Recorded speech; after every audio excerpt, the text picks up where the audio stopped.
Good morning. Welcome to Real Talks, Dominate Real Estate. It's October 9th, 2020, and I'm Charlie Bengel. Good morning, and I'm Eyerusalem Meaza. Grab a cup of coffee and let's make your real estate career better.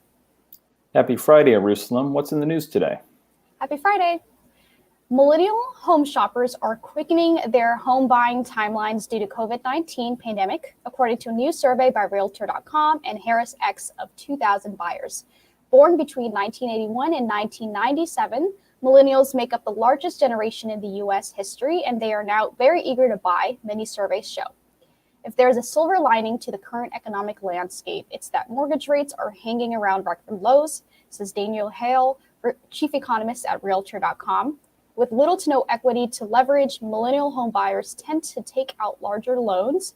Historically, low rates are making this more manageable even with rising home prices. Shelter-in-place orders helped many millennials who were able to keep their jobs to save for a down payment, Hale said, which is often one of the largest hurdles when buying a home. 68% of survey respondents said shelter-in-place orders helped them save for their down payment. The combination of low rates and the opportunity to save is enabling many millennials to move up their home buying timeline. Of the 3/4 of the 2,000 millennial respondents who have been working remotely since the pandemic, 63% said they plan on purchasing a home because of their ability to work remotely. Young adults are embracing more virtual options in their house hunt. The pandemic has prompted them to do even more of their home search online, like listing photos, videos, researching properties, and evaluating neighborhoods. 31% of respondents said that they are being more selective about the homes they decide to tour. About a quarter of millennials surveyed said that they're tired of their current home and want room to increase the size of their family. More than half of the millennials surveyed said they are looking for a home below the U.S. median home price of $350,000, while 37% of them are looking for a home price at more than $350,000. About half were looking for a home in their current city. The majority of millennials surveyed expressed a greater desire to move to the suburbs. In other news, home prices have hit a record high growth of 12.9% over the last year, yet the higher prices aren't scaring buyers. Homes are still selling quickly, nearly 2 weeks faster than they did last year. The U.S. median home price remained near its summer peak of $350,000 during the first week of October and has shown no signs of cooling, according to Realtor.com's weekly housing report, reflecting the week ending in October 3rd. While buyers would normally begin to hunker down this time of year, we expect to see an unusually high number remain in the market this fall, says Daniel Hale, Realtor.com's chief economist. This gives sellers a rare opportunity to get top dollar for their home outside of the prime selling season, which may be motivating some to stay in the market. However, even with record-breaking prices, we're not seeing sellers rush into the market with the same eagerness as buyers. Looking forward, the key question is whether this frenzied demand will continue into the spring or if we'll see more balance between home buyers and home sellers. Typically, during the fall months, sellers tend to lower their prices to entice a smaller pool of buyers. This year has bucked that trend, Realtor.com notes. Inventories remain tight. The number of homes on the market has plunged 38% compared to last year. Sellers remain reluctant to list their homes. In related news, anyone out hunting for a house knows that bidding wars are no longer the exception but the rule. Demand for housing has been unusually strong due to the coronavirus pandemic, and supply is historically lean. That is a recipe for high prices, which are now beginning to take their toll on potential home buyers' confidence. The share of buyers who say they think it's a good time to buy fell in September from 59% to 54%, according to a new survey from Fannie Mae.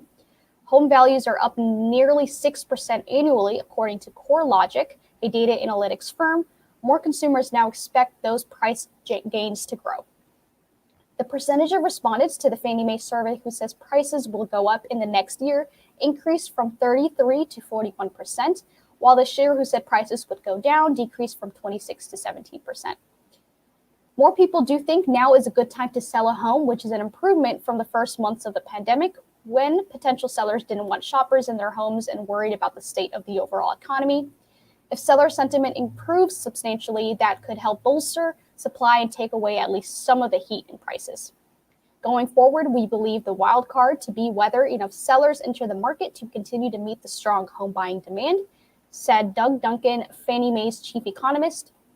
The home purchase market requires the proper mix of home price and growth and continued economic recovery to achieve sustainable levels of housing activity. Falling mortgage rates have been driving buyers into the market, especially as rates set record after new record. While rates haven't moved off those record lows, they do appear to have plateaued. The concern is on the low end of the market, where mortgage rates play an outsized role. Affordability is already hurting, and if rates don't move or move slightly higher, some buyers may be edged out. The average loan size in mortgage applications to purchase a home has set record highs for the past several weeks, according to the Mortgage Bankers Association, meaning more of the buyers' activity is on the higher end of the market. This suggests some lower-end buyers already being sidelined. Charlie, what's going on with rates? Thanks, Eyerusalem. Rates remain unchanged since Wednesday. 30-year fixed rate at 3%, jumbo at 2 7/8. FHA and VA loans are at 2.75. These are purchase rates in the Washington metropolitan market, brought to you by PNC Mortgage. Back over to you to discuss the market. In the last week in Hampton Roads, we saw 713 new listings hit the market, 693 properties go pending, and 853 properties sold. In the last week in the Washington metro area, within 30 miles of the White House, we saw 1,707 new listings hit the market, 2,011 go pending, and 1,179 homes sold. Back over to Charlie with our special guest. Thanks again, Eyerusalem. It's my pleasure to welcome back to the show Coach Amy Lassen. Good morning, Amy. Good morning. Always good to see you. Today's topic is how to get more listings, as Eyerusalem was discussing a couple minutes ago. In many markets, a listing is like a paycheck. So we want more of those. Maybe we don't want more buyers, but we want more sellers right now. So let's discuss how we can accomplish that. Where do you want to start? Oh my goodness, it's tough to know where to start, because Charlie, it's been a little bit of a discouraging week for me as a coach when I have a few clients who have spent the year being timid. Like really, really confident people tend to take action in all circumstances. Okay. People who are timid by nature, what is it going to take for them to be in action? And so, talking about being in action, getting more leads, getting more listing leads has been falling on deaf ears with some of the people that I coach. They're like, that doesn't work. I tried that already. Been there, done that. Tomorrow I'm going to take a class. And I'm like, no, don't take a class. Spend that time doing your lead generation. So honestly, it's hard to know where to begin. You and I, between us, have a lot of really great suggestions for ways that you can get in front of people who are getting ready to list. So do you have a place you want to start? I think it starts with database, people who already know us, like us, and trust us. And have we been in touch with our database? And not only that, is everybody that we know in our database is our dental hygienist in our database, right? I had a coaching client that got a listing from her doctor. How many of us are confident enough to ask our doctor about real estate? But see, this gets to my point about confidence. Yeah, right. So what I want to say is every little idea we give you today, no matter what source, no matter what little hack, no matter what script we give you, I want you to also commit to practicing your listing presentation. Don't tell me I have imposter syndrome. I'm not sure I'm good enough. Maybe you're not. Start getting better, right? And I'm not saying don't go after them, because the thing of it is, drivers don't care if they qualify. They don't care if they are good enough. True. Get the listing and fake it. And I'm not saying be an imposter, but if you fear that you don't have what you need, get what you need. You will get better with practice. So confidence can be won. So keep going. No, I think that's valuable advice. And because a listing is a paycheck, getting those listings is harder, Sure. right? The idea that you need to compete, there's more competition out there now, right? People are quick to cut their commission. People are quick to overpromise on the price to try to get the seller to sign with them, right? So, these are common things. But getting back to the database piece, honestly, everybody that you know, are they in your database? If not, go to theallegianceway.com, download the memory jogger, and that will help you come up with everybody that should be in your database. So point A is contact, or we're contacting everybody in the database. And when I hear that, I immediately think, well, is everybody that you know actually in the database, right? So, and then now let's talk about briefly, so what do I say when I contact them, right? This is always a thing, right? It's been too long. I'm embarrassed. I don't want to just reach out and have commission breath, right? So let's assume that we've not been in flow with some of these people and we get back in touch with them. What do we say? And I don't, we don't want to spend all of our time on this, but I think we probably should touch on it if somebody's just watching this particular show.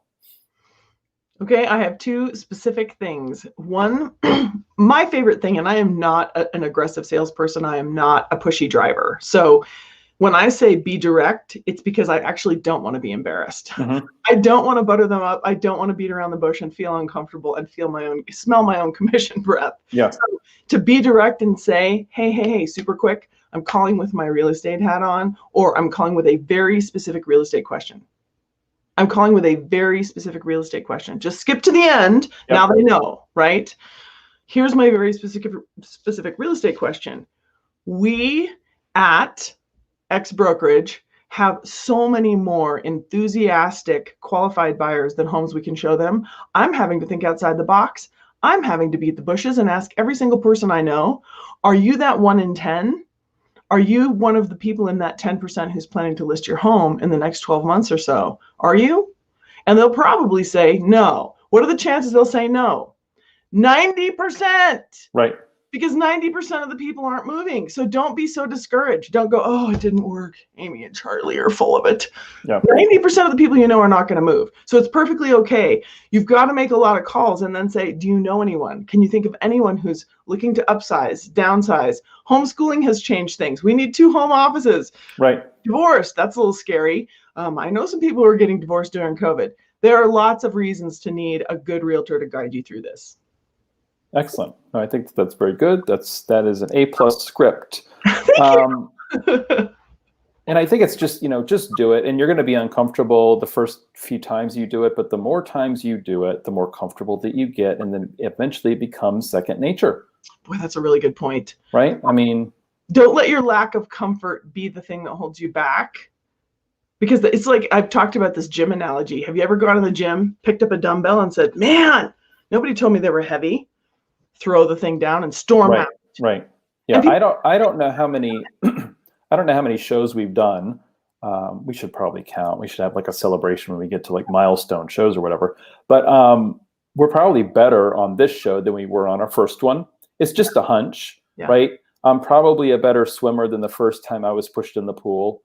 I'm probably a better bike rider, even though I can't remember the last time I rode a bike, than when I first rode a bike, right? So the more you do it, the better you're going to get, right? In anything. So that's a good one. Referral sites. Let's talk referral sites. There's a lot of sites that are popping up that are, we want to give you leads. You don't have to pay us every month, right? We're going to give you leads. And then when you close, you're going to send us money. UpNest is one. UpCity, Realtor.com is heading in that direction. Zillow is heading in that direction. Homelight, they're all over the TV. That's their thing, right? So I think it's important to have profiles on all of these sites, right? I think it's important to have a powerful Zillow profile, whether you're paying Zillow or not. People do Google you before you show up on that listing appointment. And are you invisible, or do you have a Google My Business page? And are you on Zillow with reviews and this, that, and the other? So my suggestion to agents would be, why not sign up for these sites? If you get a lead and you don't want it, you don't have to take it, right? But I would rather pay at closing, and I take that back. Many agents would rather pay at closing than pay up front. There's some that, that are like, no, these changes are terrible, right? I can make much more money by just giving me the leads, right? Give me the leads, give me the leads, give me the leads. Sure. And if that's you, then maybe Google pay-per-click is a better shtick for you, right? That way you're paying up front. But, I don't want to ignore the, we have agents that are like, I don't like Zillow. I'm never going to pay for Zillow. Well, great. But we know that there's more eyeballs on Zillow than any other real estate site by far. You need to have a presence there, or people think that you're out of business. Yeah, that's great. And just keep in mind, you pay a referral fee, because I recommended this yesterday to one of my clients, and she said, no, I pay my office 50%. I pay OPSETI 35, not doing it. I'm like, right. Okay, try something else then. Yeah, right. Okay. What's next on your list? Next on my list would be, well, actually, I want to back up, because sphere of influence still, but a special way. Yeah, go ahead. So many times, I've said this so many times, but I think we are so much more persuasive when we talk about real estate. Like, dropping off pumpkins this month is a really good idea. But if you want to get listing appointments, if you want to be top of mind as a listing agent, then do home value reports, right? Every single person you know who owns a house, do a home value report for them and say, wanted to keep you in the know about your home's new value. It's been a remarkable year. Eyerusalem was just giving us the stats. Crazy, crazy year.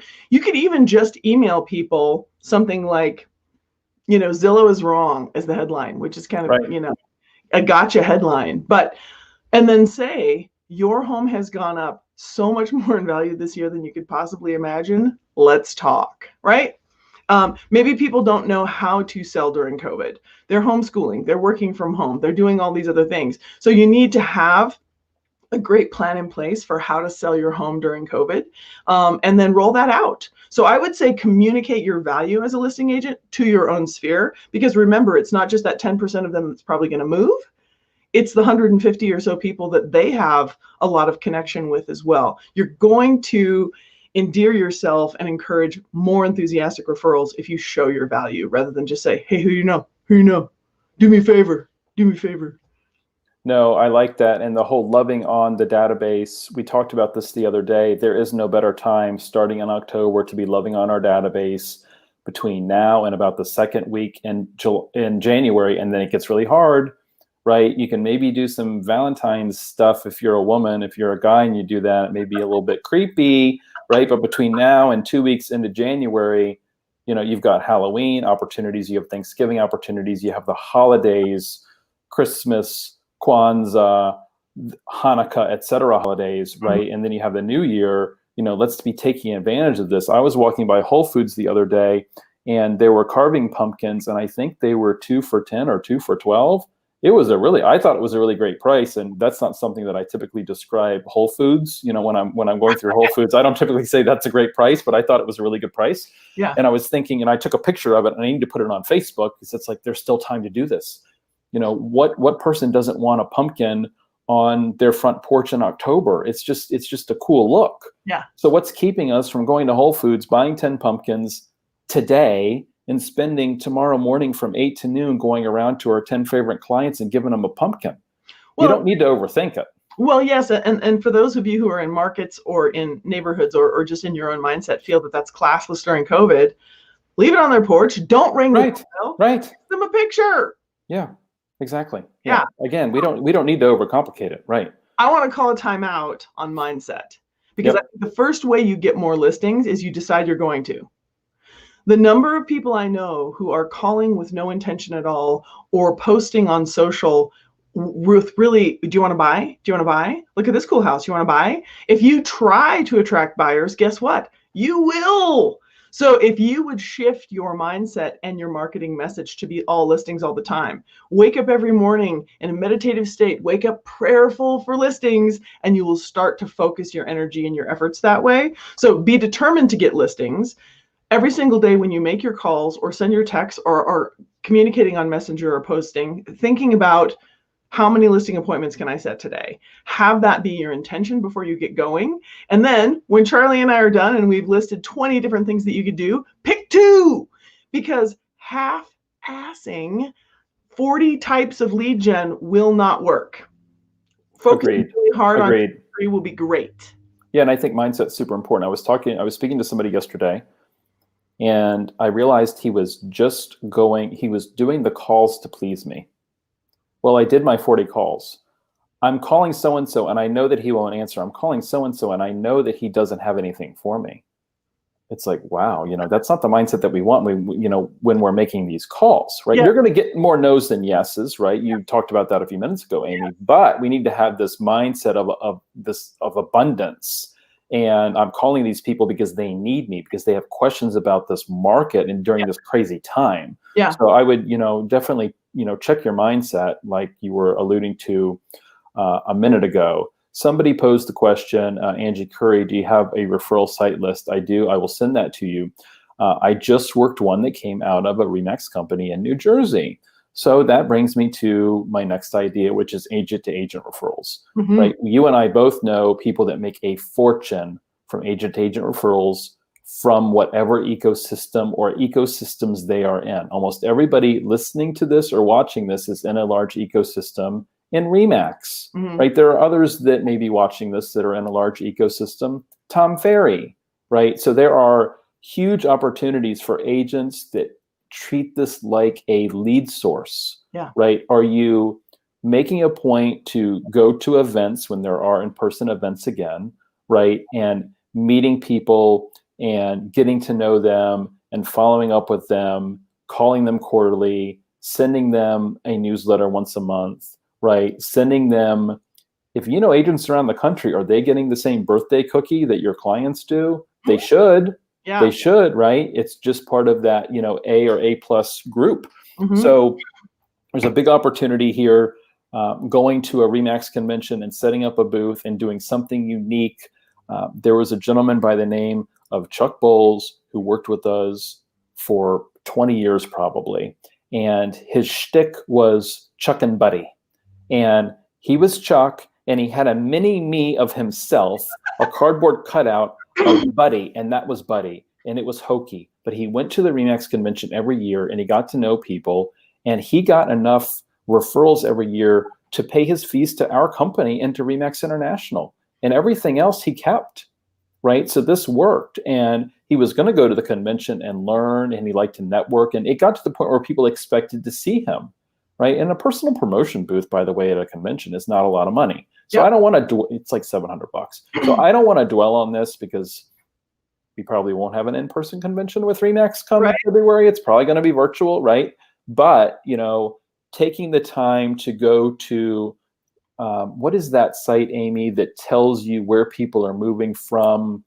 Your Money Walks, is that it? Oh, I don't know. I used the Forbes migration site. I don't know the about Forbes. The IRS has this information. Okay. My point is there are people that are moving to DC, for example. There are people moving away from DC, for example. You can look up where people are moving to, and you can look up where people are moving from, and then get on the rosters of your ecosystems and reach out to agents and say, hey, there are people that I know that are moving your way, right? I don't have anybody this second, right? But I'm trying to get a referral list going. Would you be interested in being my referral partner?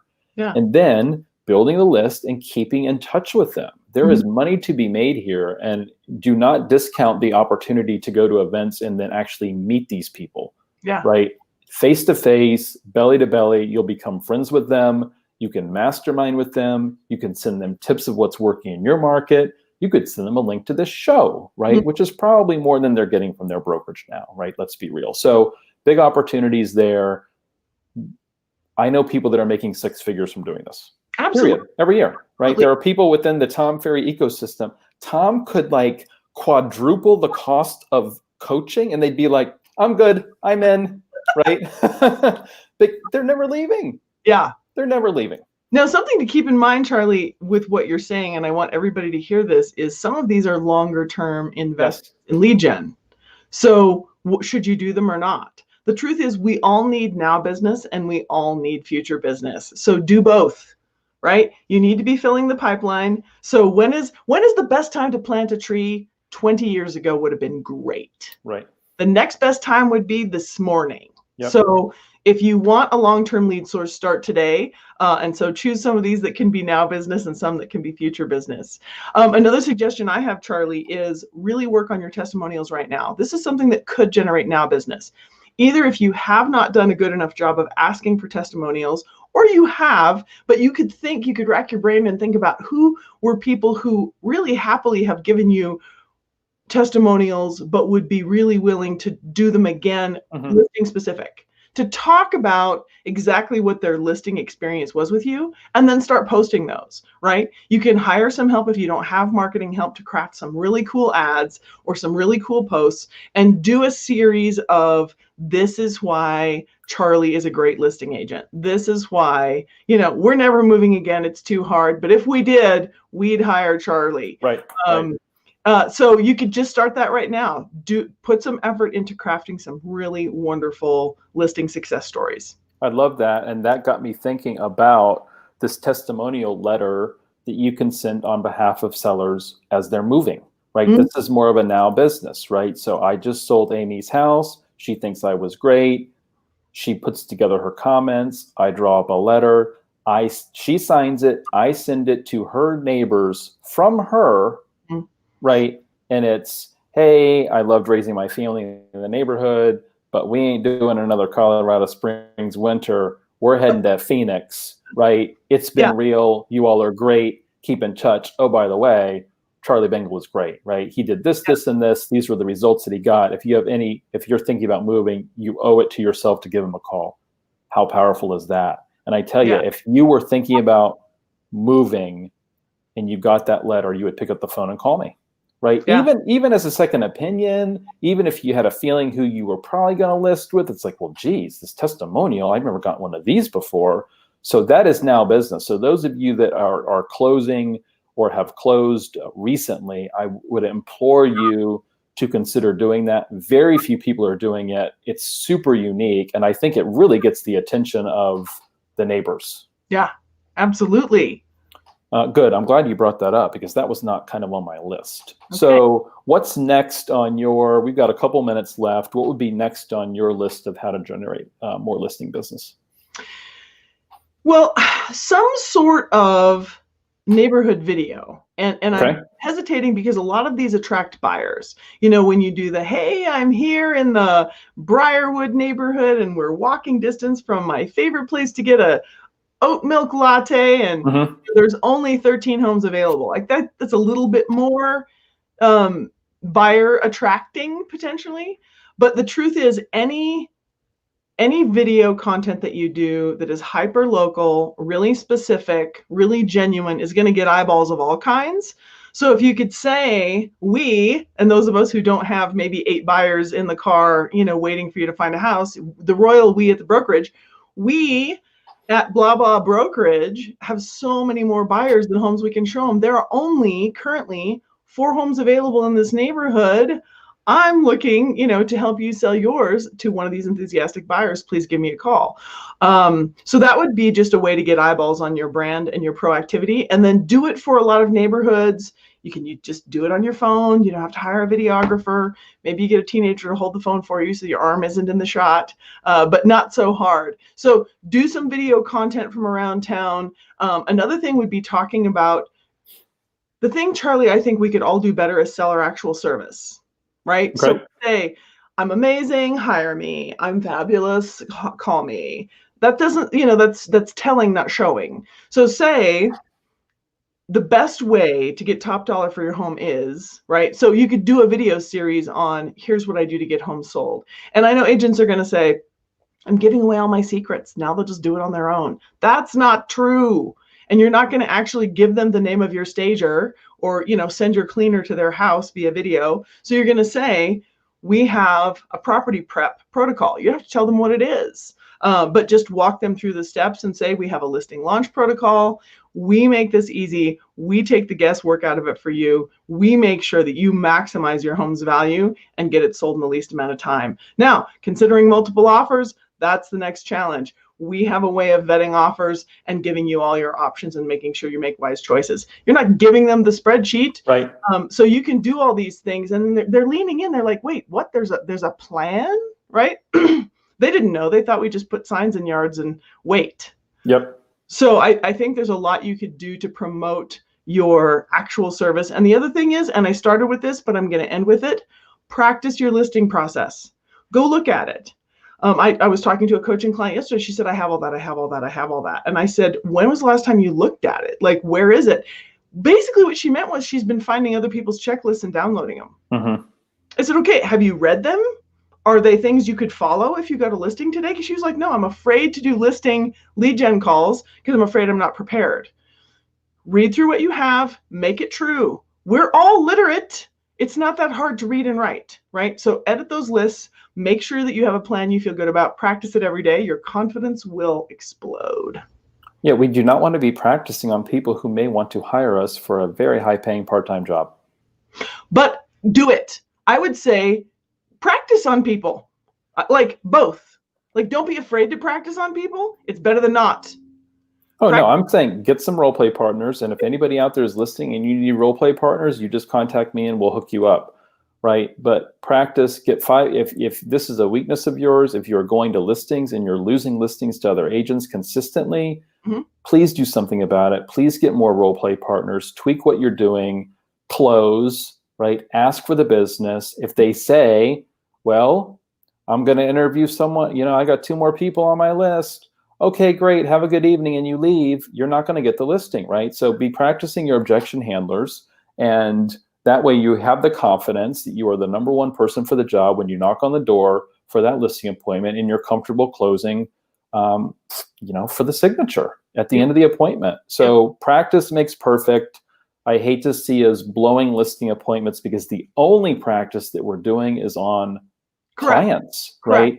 So last minute thoughts, we're running about a minute over. I don't know. I think those are the last minute thoughts. Practice, practice, practice. Push yourself. Wake up half an hour earlier. Don't tell me you don't have time to practice. This is the thing that's holding you back. We think we have time to go on listing appointments and fail, or to make calls and not get appointments, but we don't have time to pull the stats. We don't have time to work on our listing presentation. Commit to providing better service. Your confidence will grow and your conversions will too. And you're going to get more raving fans. So we're going to leave it there. Always good to see you, Amy. You too. Have a great weekend. Back over to Eyerusalem. Thank you so much for watching. And as always, we are here to make your real estate career better. Take care, everybody. Thanks.